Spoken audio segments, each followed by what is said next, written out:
All right, next part we're going to do is we're going to add some parallax to our page. So like scrolling between the blocks. And if you don't know what parallax is, this is a page without parallax, right? So we're scrolling this and everything is kind of static. So a page with parallax, the background image is fixed, and then we scroll on top of it, and it switches depending on where we are in the scroll, right? So it's fairly simple to implement. I'm just on V3 schools. You just search for W3 schools, then parallax, and then you should get to this link here. I'm lazy, I was already here.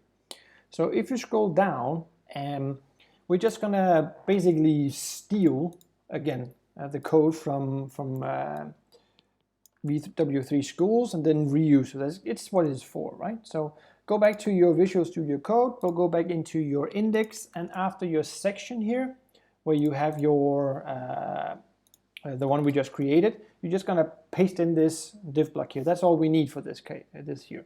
So cool, save that, go back to your style here, and go back to your browser, and we're gonna copy paste all of this. So not the style part, because we're already in the style sheet. So go back to this, go into the, I'm gonna minimize these so we can better see. So section top, bye-bye. And then after this, we're going to just paste this in. So class parallax, and we have a background image. This is, we're gonna change this.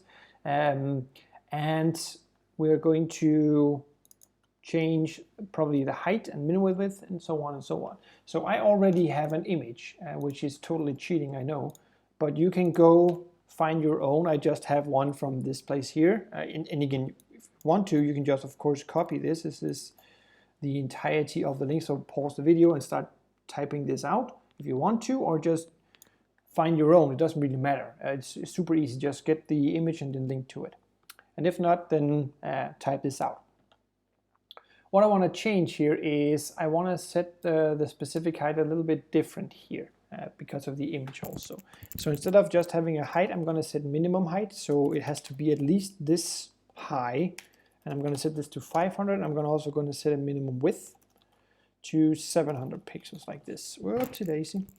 And I believe I'm going to not do anything with these. So let's click save. And let's do a test real quick. So let's scroll down, and now we can see there's this image here, right? So let's just do a really quick test and cheat a little bit more here to make sure that it's actually working. So I'm just gonna copy this entire section that we created and paste this in. We're gonna delete it afterwards. So I'm just doing just to check. Save, fresh, scroll down, and then we should have the same one again, right? But now you can see this one here. So our parallax is working. It's fairly easy to set up parallax. Again, depending on if you're using a framework like WordPress, are you using Angular or React or Vue, it might differ a little bit, but it's the same principle. You need to have a block that is going to contain the background image. You're going to use CSS to attach this image to the block. You're not going to use the image sign in here because that means it's part of the content. So we're going to make it part of the design instead. And then we can just manipulate this. So if we just have this for the standard 500 height, let's see what actually happens now. All right, it's saved. So you can see I can move on because it's gone, the other one I have. But whatever. You can again mess around with these, but that's just setting it up. It's simple, straightforward. And for the next one, I'm going to call Parallax 2, and then I'm going to switch the image, and there you go for the next one, and so on and so on. All right, see you in the next video.